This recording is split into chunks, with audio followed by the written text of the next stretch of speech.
Halo, kami dari kelompok 21 akan menjelaskan tentang apa itu ragam bahasa sosial dan fungsional. Pertama-tama, kita harus mengetahui dulu, apa sih definisi ragam bahasa? Pada tahun 1990, Beckman menjelaskan bahwa ragam bahasa adalah variasi bahasa menurut pemakaian yang berbeda-beda, menurut topik yang dibicarakan, menurut hubungan pembicara, kawan bicara, orang yang dibicarakan, serta menurut medium pembicara. Dengan kata lain, ragam bahasa adalah variasi bahasa yang terjadi karena pemakaian bahasa. Jenis-jenis ragam bahasa. Jenis-jenis ragam bahasa yaitu sebagai berikut. 1. Ragam bahasa menurut media atau sarana. Penggunaan bahasa berdasarkan media pengantarnya atau sarana yang digunakan terbagi atas ragam lisan dan ragam tulis. 2. Ragam bahasa menurut pendidikan. Ragam bahasa menurut pendidikan terbagi atas ragam baku dan tidak baku. 3. Ragam bahasa dalam bidang wacana. Ragam bahasa bidang wacana meliputi ragam ilmiah dan ragam populer. 4. Ragam bahasa menurut cara pandang penutur. Berdasarkan cara pandang penutur, ragam bahasa Indonesia terdiri atas ragam dialek, ragam terpelajar, ragam resmi, dan ragam tak resmi. 5. Ragam bahasa Indonesia berdasarkan topik pembicaraan.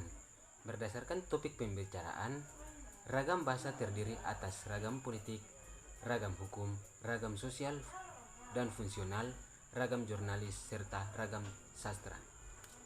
6. Ragam bahasa. Ragam bahasa menurut situasi pemakaian. Ragam bahasa menurut situasi pemakaian terdiri atas ragam resmi dan tidak resmi. Kita akan membahas lebih dalam mengenai jenis ragam bahasa Indonesia berdasarkan topik pembicaraan, yakni ragam sosial dan ragam fungsional. Berikutnya, definisi ragam bahasa sosial. Nah, ragam sosial yaitu ragam bahasa yang sebagian norma dan kaidahnya didasarkan atas kesepakatan bersama dalam lingkungan sosial yang lebih kecil dalam masyarakat. Kemudian, penggunaan ragam bahasa sosial. Misalnya, ragam bahasa yang digunakan dalam keluarga atau persahabatan dua orang yang akrab dapat merupakan ragam sosial. Nah, ragam sosial membedakan penggunaan bahasa berdasarkan hubungan orang, misalnya berbahasa dengan keluarga, teman akrab dan atau sebaya, serta tingkat status sosial orang yang menjadi lawan bicara.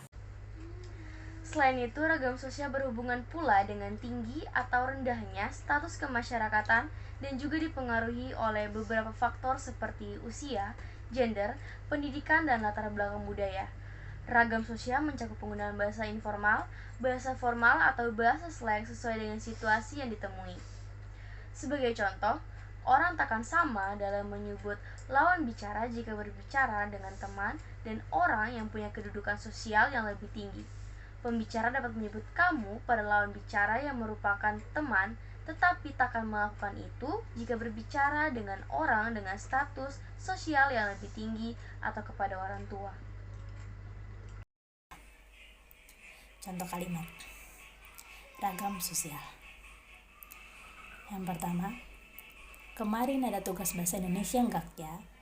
Kedua, jangan lupa bawa materi yang aku titipkan ke kamu ya. Ketiga, saya sudah mengajukan berkas beasiswa saya di bagian akademik, Bu. Keempat, jika ada pertanyaan seputar perkuliahan, Anda dapat menghubungi bagian akademik. Yang terakhir, setiap pagi beta bangun jam 6, lalu menyimpang rumah, habis itu beta pergi kampus.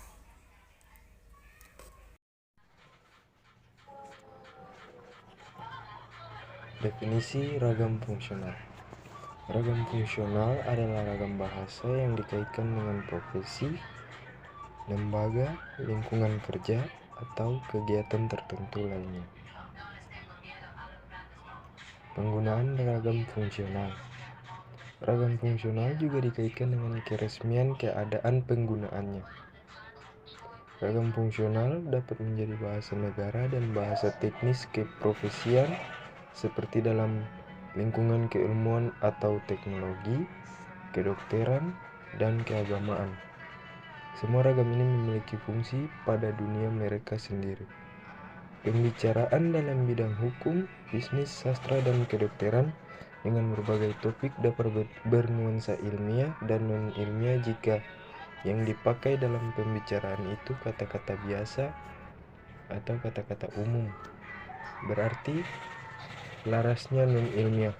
Sebaliknya, jika kata yang dipakai atau istilah khusus yang dipakai dalam disiplin ilmu tertentu, berarti larasnya ilmiah. Contoh kalimat ragam fungsional dalam beberapa bidang. Yang pertama, bidang hukum. Contoh kalimat ilmiah, dia dihukum karena melakukan tindak pidana. Sedangkan non-ilmiahnya, dia dihukum karena melakukan penipuan. Bidang bisnis. Contoh kalimat ilmiah, setiap agen akan mendapatkan rabat khusus. Sedangkan non-ilmiahnya, setiap agen akan mendapatkan potongan khusus. Bidang sastra. Secara ilmiah, alur sinetron itu membosankan. Sedangkan non-ilmiahnya, jalan cerita sinetron itu membosankan. Dalam bidang kedokteran, secara ilmiah, epilepsi bukan penyakit menular. Sedangkan non-ilmiahnya, ayan bukan penyakit menular. Contoh kalimat ragam fungsional pada perguruan tinggi. Pembayaran UKT dapat dicek pada akun sirang masing-masing. Itu merupakan kalimat secara ilmiah. Sedangkan non-ilmiahnya, pembayaran uang semester dapat dicek pada akun sirang masing-masing. Secara ilmiah, setiap mahasiswa dapat melapor ke mentor untuk memvalidasi KRS. Non-ilmiahnya, setiap mahasiswa harap melapor ke dosen wali untuk mengesahkan KRS. Buku mentor dapat dilegalisir di ruang jurusan secara ilmiah, sedangkan non-ilmiahnya, buku mentor dapat dicap di ruang jurusan. Modal yang diperlukan untuk membeli peralatan di soal tadi sebesar Rp10.000. Secara non-ilmiahnya, uang yang diperlukan untuk membeli peralatan di soal tadi sebesar Rp10.000. Oke, sekian dari video presentasi kami kali ini. Mohon maaf jika ada salah kata yang digunakan, dan sampai ketemu di video selanjutnya. Bye!